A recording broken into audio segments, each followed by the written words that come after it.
നമസ്കാരം. എൻ്റെ മണിപ്പേച്ച് Malayalam YouTube channel നിങ്ങളൊക്കെ കാണുന്നതിൽ എനിക്ക് വളരെ സന്തോഷം. ഇന്ന് വെള്ളിയാഴ്ച, ഇന്ന് മാർക്കറ്റില്ല. സോ അത് നമുക്ക് എന്താണ് നടക്കുന്നു എന്നതിനെക്കുറിച്ച് സംസാരിക്കാം. എൻ്റെ സാർബിലും എൻ്റെ ടീമിൻ്റെ സാർബിലും എല്ലാവർക്കും മെയ് ദിന വാഴ്ത്തുക്കളാണ്. നമസ്കാരം സർ, എല്ലാവർക്കും നമസ്കാരം. സർ, എല്ലാത്തിന്റെ റിസൾട്ടും തുടർന്ന് വന്നുകൊണ്ടേയിരിക്കുന്നു. റിസൾട്ട് നന്നാ വന്നിരിക്കുന്നു എന്ന് തോന്നുന്ന അല്ലെങ്കിൽ ഫ്ലാറ്റ് എന്ന് തോന്നുന്ന സർ? ഇല്ല, ഇതുപോലത്തെ ഒരു സിറ്റുവേഷന് ഇത് ഓക്കെ എന്ന് തോന്നുന്ന സർ? ഇതിനെ എങ്ങനെയാണ് സർ നോക്കുന്നത്? എന്നെ പൊറുത്ത മട്ടിൽ ഐ.ടിയുടെ റിസൾട്ട്സ് ഒക്കെ എക്സ്പെക്റ്റഡ് ആണ്. അൺഎക്സ്പെക്റ്റഡ് ആയിട്ട് ഒന്നുമില്ല എൻ്റെ കയ്യിൽ ഈ റിസൾട്ടിൽ. അങ്ങനെ നോക്കുമ്പോൾ ഞാൻ വലുതായിട്ട് ഒരു ഗ്രോത്തും എക്സ്പെക്റ്റ് ചെയ്തില്ലായിരുന്നു. സോ ഫിറ്റ്നസ് ചില ആൾക്കാർ മസാജ് ചെയ്തിരിക്കുന്നു, അതിനവർ എഴുപ്പി വിട്ടിരിക്കുന്നു. ബട്ട് ഞാൻ എക്സ്പെക്ട് ചെയ്തതുപോലെ വലുതായിട്ട് ഈ സൈഡ് സ്വിങ് ഇല്ല, അപ്പുറത്തെ സൈഡ് സ്വിങ് ഇല്ല. ഇൻഫോസിസ് അതിൻ്റെ ശേഷം ഒരു വലിയ ഡീൽ ക്ലോസ് ചെയ്തിരിക്കുന്നു. മുമ്പൊക്കെ ഒരു 2000 ആൾക്കാരെ വെച്ചൊരു പ്രോജക്റ്റ് തീർക്കുന്നെങ്കിൽ ഇപ്പോൾ ഒരു 500 പേര് കൊണ്ടാണ് ആ പ്രോജക്റ്റിനെ തീർക്കുന്നത്. ഈ 3 കൊല്ലത്തിൽ ഈ big 4, that is Infy, HCL, Wipro, TCS, ഈ 4 ആൾക്കാരും ചേർന്ന് 90,000 മുകളിൽ ആൾക്കാരനെ ജോലിയിൽ ഇരുന്ന് എടുത്തോ എന്ന് പറഞ്ഞ് റിപ്പോർട്ട് വന്നിരിക്കുന്നു. എല്ലാവരും പറയുന്നത് അൺഒഫീഷ്യൽ എന്ന് പറഞ്ഞു, പക്ഷെ അത് നെറ്റാണ്. ആക്ച്വലി ഇതിനെക്കാട്ടിൽ കൂടുതൽ ആൾക്കാരനെ ജോലിയിൽ നയിച്ചിട്ടുണ്ട്. എന്ത് സർ അത്? സാലറിയാ സർ? നെറ്റ് എന്നൊക്കെ പറയുന്നു.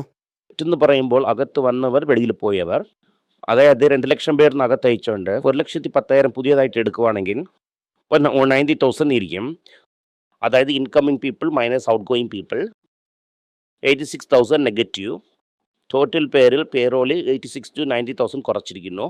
ആക്ച്വലായിട്ട് അവർ പുറത്താക്കിയത് 100 ആണെങ്കിൽ ഒരുപാട് ആൾക്കാർ അയച്ചിരിക്കുന്നു. ഇപ്പോൾ എന്ത് കഥ എന്ന് വെച്ചാൽ 1 ലക്ഷം രൂപ 2 ലക്ഷം രൂപ ശമ്പളത്തിന് വെച്ചുകൊണ്ട് ഇപ്പോൾ 20,000 രൂപയ്ക്ക് ശമ്പളത്തിനാണ് ആളെടുത്തിരിക്കുന്നു. സോ വെച്ചാൽ 2-3 ആളെന്ന് പറയും. സോ ഇപ്പോൾ ഈ പേ റോൾ സ്ട്രിങ് ആയിരിക്കും. ഓവറോളെ നോക്കുമ്പോൾ ഡെഫിനറ്റായിട്ട് ഈ പേ റോൾ സ്ട്രിങ് ആയിരിക്കും. ഇൻ്റർനെറ്റിൽ ഒരുപാട് താരങ്ങൾ വരുന്നു. 5 കൊല്ലമായിട്ട് ഞാൻ TCSൽ ജോലി ചെയ്തായിരുന്നു, പക്ഷേ ഇൻക്രിമെൻ്റ് ഇല്ല. ഇൻക്രിമെൻറ്റിൻ്റെ ശേഷം വന്ന ലെറ്ററിൽ മുമ്പേയും പിറകെയും ഒരു ഡിഫറൻസും ഇല്ല. പക്ഷേ കമ്പനി ഇതിന് എന്ത് പറയുന്നതെന്ന്, ആവശ്യമുണ്ടെങ്കിൽ ജോലി ഇല്ലെങ്കിൽ നീ പോകാമെന്നാണ് പറയുന്നു. പിന്നെ ഇൻഫോസിസ് തന്നെ വാറണ്ടിയറാ പറഞ്ഞിരിക്കുന്നു ഞങ്ങളുടെ അടുത്ത് ഹയറിംഗ് ഡിഗ്രീസ് ആകുമെന്ന്.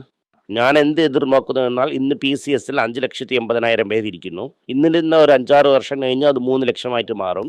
5,80,000 3 ലക്ഷം. ഓക്കെ. റിട്ടയർഡ് ആയവരൊക്കെ അയക്കും, താനായിട്ട് വാറണ്ടിയറായിട്ട് പോകുന്നവരെ അയക്കും. റീപ്ലേസ്മെന്റ് ഇരിക്കില്ല. റീപ്ലേസ്മെന്റ് ആവശ്യം പർട്ടിക്കുലർ ഹൈം സ്പെഷ്യലിസ്റ്റ് മാത്രം തന്നെ ആയിരിക്കും. സോ ഇതുപോലെ അവർ ആൾക്കാർ നയിച്ചുകൊണ്ടേയിരിക്കും. പുതിയ പിള്ളേരെ വെച്ച് അവരതിനെ ഫിൽ ചെയ്യും. സ്വിങ് ആവും സ്പേസ്. IT ജോലി ചെയ്യുന്ന ആൾക്കാർ കുറയും. ഗ്രോത്ത് കൂടുതലായിരിക്കും എന്ന് ചോദിച്ചാൽ ഇരിക്കില്ല. എക്കോണമി വലുതായിട്ട് ചെയ്യുവാണെങ്കിൽ ഒരു 10-15% ഗ്രോത്ത് ഇരിക്കും. സോ കമ്പനിയുടെ വാല്യുവേഷൻ ലോ ആയിരിക്കും. വർണ്ണ കാശിനൊക്കെ ഡിവിഡൻഡ് ആയിട്ടോ അല്ലെങ്കിൽ ബൈ ബാക്ക് ആയിട്ടോ കൊടുക്കും. എന്തെങ്കിലും ഓപ്പർച്യൂണിറ്റി കിട്ടുവാണെങ്കിൽ അവർ ഇൻവെസ്റ്റ് ചെയ്യും. ഇതാണ് IT ഇൻഡസ്ട്രി. ബാങ്കിങ്ങിനെ പൊറുത്തമട്ടിൽ ഇപ്പോൾ എന്തായെന്നാൽ ഈ റിസൾട്ടൊക്കെ ഒരു കാര്യമില്ല. April 1 ശേഷം ECL നോംസ് എന്നൊരു നോംസ് ഇരിക്കുന്നു. അത് എന്താണെന്ന് കാര്യമെന്ന് വെച്ചാൽ 90 ദിവസം നിങ്ങൾ പേയ്മെൻറ്റ് കിട്ടിയില്ലെങ്കിൽ തന്നെ NPA, അതിന് ശേഷം തന്നെ സർഫേസ് എയർ. ഇപ്പം കൂടെ റീസെൻ്റായിട്ട് നമ്മൾ പഠിച്ചായിരുന്നു, ഒരാൾ 1,20,00,000 ഫ്ലാറ്റ് വാങ്ങി 10 കൊല്ലമായിട്ട് ലോണ് കെട്ടുന്നു. അയാൾ ലോൺ വാങ്ങിയത് 91 ലക്ഷം രൂപ. ഫ്ലാറ്റിനെ വെറ്റുകൊണ്ട് ഇന്ന് 10 ലക്ഷം കയ്യിൽ കൊടുത്തു എന്ന് പറയുന്നു. 3 മാസം തന്നെ EMI ഡിഫോൾട്ട് ചെയ്തു എന്നും പറയുന്നു. ഇപ്പോൾ വീട് നിങ്ങളതല്ല, ബാങ്കാണ് ഓണർ എന്ന് പല തടവ് ഞാൻ പറഞ്ഞിട്ടുണ്ട്. ഇപ്പോൾ എന്നെ പൊടുത്ത മട്ടിൽ ബാംഗ്ലൂർ, ഹൈദരാബാദ്, പൂനെയിൽ റിയൽ എസ്റ്റേറ്റ് വലുതായിട്ട് അടിപ്പെടും. ഇതിനെ വന്നിട്ട് ആൻറ്റി മുഖർജി കൂടെ ബ്ലൂംബർഗിൽ എഴുതിയിരിക്കുന്നു. ഈ 3 മാർക്കറ്റിൽ ഡെഫിനറ്റായിട്ട് വന്നിട്ട് ഭയങ്കരമായിട്ട് അടിവിളും. തമിഴ്നാട്ടിലും മെഡ്രാസിലും കൂടെ റിയൽ എസ്റ്റേറ്റിൽ ഇമ്പാക്റ്റ് ഇരിക്കും. ഓവറോളായിട്ട് കൺസംഷൻ കുറയും. ഇപ്പോൾ ബാങ്കിൽ എന്ത് നോംസ് വന്നിരിക്കുന്നു എന്നാൽ, ഇപ്പോൾ 90 ദിവസത്തിൽ നിങ്ങൾക്ക് കാശില്ല എന്നാൽ തന്നെ നിങ്ങൾ NPA. ഇപ്പോൾ എന്തിന് പറയുന്നു എന്നാൽ, നിങ്ങൾ മുമ്പേ തന്നെ ഈ 7 അക്കൗണ്ടൊക്കെ NPA ആകുമെന്നതിനെ നോക്കാൻ പറയുന്നു. ഇപ്പോൾ 30, 45 ദിവസം, 60 ദിവസം, ഈ 60 ഡേയ്സ് അക്കൗണ്ടൊക്കെ ഇപ്പോൾ പ്രൊവൈഡ് ചെയ്യാൻ പറയുന്നു. ശരി, എനിക്ക് ബാക്കപ്പേ ഇല്ല എന്ന് നിങ്ങൾ ഒരു ദിവസം കൂടെ ഡിഫോൾട്ട് ചെയ്തില്ല എന്നാൽ എനിക്ക് ബാക്കപ്പ് എക്സ്ട്രാ പ്രൊവൈഡ് ചെയ്യേണ്ട. 30 ഡേയ്സിൽ 10% ചെയ്യണം, 45 ഡേയ്സിൽ 20% ചെയ്യണം, 60 ഡേയ്സിൽ 50% ചെയ്യണം, 90 ഡേയ്സിൽ ഫുൾ ലോൺ റൈറ്റ് ഓഫ് ചെയ്യണം. ഇങ്ങനെ തന്നെ ഒരു സ്ട്രിക്റ്റ് ആയിട്ട് നോംസ് കൊണ്ടുവരുന്നു. സോ നിങ്ങൾ ഇന്നും ബിഗ്ഗർ ബഫർ ക്രിയേറ്റ് ചെയ്യണം NPAയിൽ. That is you have to set up a larger amount of capital for അതായത് നിങ്ങൾ റിസോഴ്സിലിരുന്നും ഇക്വിറ്റി ഫണ്ട്സിലിരുന്നും NPA പ്രൊവിഷന് ഒരുപാട് കാശ് നിങ്ങൾ സെറ്റപ്പ് ചെയ്യണം. ഈ പ്രൈവറ്റ് ബാങ്കുകളൊക്കെ ഓൾറെഡി ബഫർ ക്രിയേറ്റ് ചെയ്താണ് വച്ചിരിക്കുന്നത്. ഇത് കാരണം അടിപ്പെടുന്നത് പബ്ലിക് സെക്ടർ ബാങ്കാണ്. സർ ഇപ്പോൾ റിസൾട്ട് ഒക്കെ വന്നിരിക്കുന്ന റിസൾട്ട് ഷെയർസിനൊക്കെ ഇപ്പോൾ എടുത്തും തന്നിരിക്കുന്നു. ഞാൻ ചോദിക്കുന്ന ഷെയറിനെ കുറിച്ച് സാറിന്റെ ഒപ്പീനിയൻ എന്താണെന്ന് സാർ പറയുവാണെങ്കിൽ it will be very much useful for the investors. ആദ്യത്തേത് TCS സർ. സർ അവരുടെ നെറ്റ് പ്രോഫിറ്റ് വന്നിട്ട് 12% ഇൻക്രീസ് ആയിരിക്കുന്നു. അത് നിങ്ങൾ ഡോളർ മേയാണ് കാരണം പറഞ്ഞു, അതാ സർ.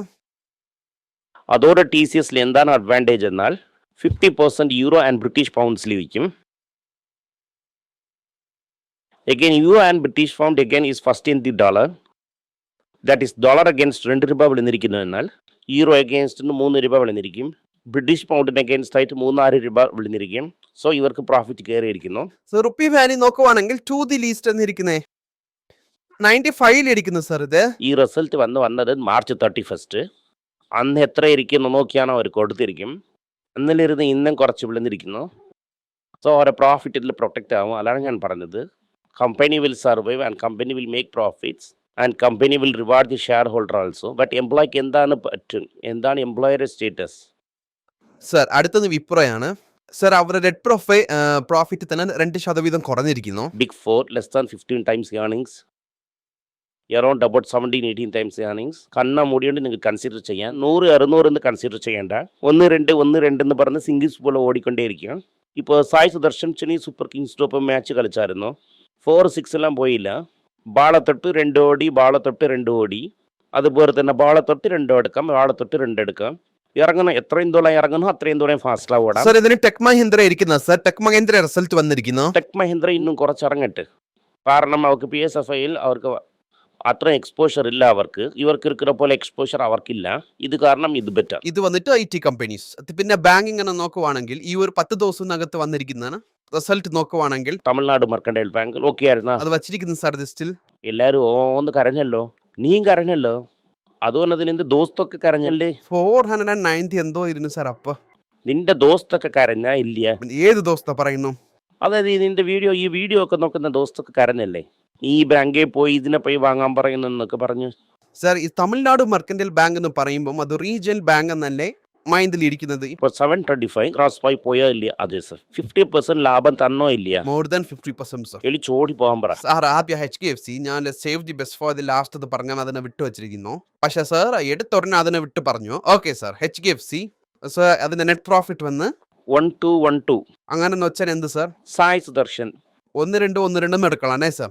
അടുത്തത് ICICI ബാങ്ക് സാർ. നിങ്ങൾ നോക്കി അപ്പപ്പോ ഒരു ഓവറിന് ഒരു സിന്ധി കൺസിഡർ ചെയ്യാം. അപ്പോൾ വാരത്തിന് ഒരു ടീ കോഫി. അതെ. ICICI ബാങ്ക് റേഞ്ചിൽ ടീ കോഫി കൊടുക്കുന്ന ആളായിട്ട് നിങ്ങൾ ഇരിക്കുന്നു എന്ന് നോക്കാം സാർ. ആഴ്ചയ്ക്ക് ഒന്ന് തന്നെ കൺസിഡർ ചെയ്യാൻ പറ്റുമെന്ന് തോന്നുന്നു. ഇൻഡസ്ഇൻഡ് ബാങ്ക് സാർ 1212 പോയാൽ മതി. IDFC ഫസ്റ്റ് ബാങ്ക് നല്ല കൺസിഡർ ചെയ്യാം. ആക്സിസ് ബാങ്ക് അതിനെ കുറിച്ച് എനിക്കറിയത്തില്ല, അതിനെ കൺസിഡർ ചെയ്യുന്നതില്ല. City union bank very costly. ഞാൻ നോക്കുമ്പോൾ 2 times ബുക്കാണ്. ഫെഡറൽ ബാങ്ക് ഫെഡറൽ ബാങ്കിനെ KVS മയനെ വിശ്വസിച്ച് വാങ്ങി കുറച്ചിരിക്കുന്നു. ഇന്നും ഒരുപാട് ചേഞ്ചസ് അകത്ത് കൊണ്ടുവരുന്നത് എവിഡന്റ് ആയിട്ട് കാണാൻ പറ്റുന്നു. KVS അത് ദായ ഊർജ്ജത കൺസിഡർ ചെയ്യാം. ഹൗസിംഗ് ലോണിൽ എക്സ്പോഷർ കട്ട് ചെയ്യുന്നു. അതുപോലെ നിറയെ കാര്യങ്ങൾ അകത്ത് വരുന്നു. ദായം വിട്ട് ഉരുട്ടി നോക്ക്, വന്നാ നോക്കാം. എന്ത് സർ IPO ഒക്കെ പറയുന്നത് പോലെ പറയുന്നു? അല്ലെന്നുവെച്ചാൽ കൺസിഡർ ചെയ്യാം. സർ നിങ്ങൾ തെളിവായിട്ട് പറഞ്ഞാൽ തന്നെ സാർ നമുക്ക് കൊള്ളാം സർ. അപ്പോൾ IPOയിൽ ദായം ഉരുട്ടെന്ന് പറയുമ്പോൾ ഞങ്ങൾ കൺസിഡർ ചെയ്യണമെന്ന് എടുക്കും. അതാണ് ഞങ്ങൾ ക്ലിയർ ആയിട്ട് ഇപ്പോൾ ചോദിക്കുന്നത് സാർ അടുത്ത്. സാർ ഇതാണ് ഇപ്പം ലാസ്റ്റ് 10 ദിവസത്തിൽ ഈ കമ്പനി റിസൾട്ട് വന്നതിനുള്ള അപ്ഡേറ്റ്. അതിൻ്റെ ഒപ്പീനിയൻ സാർ അടുത്ത് ചോദിച്ച് മനസ്സിലാക്കണമെന്ന് വിചാരിച്ചായിരുന്നു. പറഞ്ഞതിന് നന്ദി, നമസ്കാരം. എല്ലാവർക്കും നമസ്കാരം. കൊച്ചുങ്ങളുടെ financial literacy book money for nothing എന്ന ഒരു 2ാമത് പാർട്ട്. ചെക്ക് എങ്ങനെയാണ് ഫില്ല് ചെയ്യണം, ഈ ഡെപ്പോസിറ്റ് ബില്ലൊക്കെ എങ്ങനെയാണ് ഫില്ല് ചെയ്യണം, ആശയം എങ്ങനെയാണ് എവോൾവ് ആയി വന്നു, ബാർട്ടറിൽ ഇരുന്ന് ഡിമോണിറ്ററൈസേഷൻ വരെയുള്ള കാര്യങ്ങളൊക്കെ കവർ ചെയ്തിട്ടുണ്ട് ഇതിൽ. ഇത് 10 മുതൽ 12 വയസ്സ് വരെയുള്ള കൊച്ചുങ്ങൾക്ക് ഇത് വളരെ യൂസ്ഫുൾ ആയിട്ടിരിക്കും. ഈ ബുക്കിന് ഇപ്പോൾ ഒരു സ്പെഷ്യൽ പ്രൈസിൽ 450 രൂപയ്ക്കാളെ കൊടുക്കും. നിങ്ങൾ ഇതിന് യൂസ് ചെയ്യാം. honeypage.com വെബ്സൈറ്റിനെ സബ്സ്ക്രൈബ് ചെയ്യാം. ഒരാഴ്ചയ്ക്ക് 4 പ്രീമിയം ആർട്ടിക്കിളും ഈ ആർട്ടിക്കിൾസ് ഒരു 10-15 ഇടുന്നു. ഇത് സബ്സ്ക്രിപ്ഷൻ മൂലം നിങ്ങൾ ഇതിനെ ഉപയോഗിക്കാം. ഒരു മാസത്തിന് വെറും 99 രൂപ മാത്രമാണ്. ഞാൻ പറയുന്ന കോൺസെപ്റ്റ്സിനൊക്കെ വളരെ എക്സ്പ്ലെയിൻ ചെയ്ത് നിങ്ങൾക്ക് മനസ്സിലാവുന്ന രീതിക്കാണ് ഇതിൽ ഇടുന്നത്. ഇത് നിങ്ങൾ വായിക്കുവാണെങ്കിൽ എനിക്ക് ഒരുപാട് പ്രയോജനം ഉണ്ടാകും. നന്ദി, നമസ്കാരം.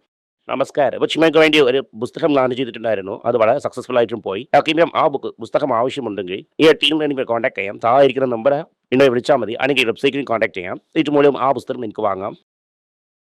മറ്റ് പുസ്തകങ്ങളും അവൈലബിൾ ആണ്. അതുപോലെ തന്നെ വാട്സപ്പ് മൂലം നിങ്ങൾക്ക് വാങ്ങാം. അല്ലെങ്കിൽ വെബ്സൈറ്റ് ഉപയോഗിച്ചും നിങ്ങൾക്ക് വാങ്ങാം. നന്ദി, നമസ്കാരം. എന്തെങ്കിലും നിങ്ങൾക്ക് സംശയമുണ്ട്, എന്നെ കോൺടാക്ട് ചെയ്യണമെന്ന് നിങ്ങൾ വിചാരിക്കുകയാണെങ്കിൽ താഴെ കൊടുത്തിരിക്കുന്ന മെയിൽ ഐഡിക്ക് നിങ്ങൾ മെയിൽ അയക്കാം. ഞങ്ങളുടെ ടീം നിങ്ങളൊപ്പം കോൺടാക്ട് ചെയ്യും. Thank you.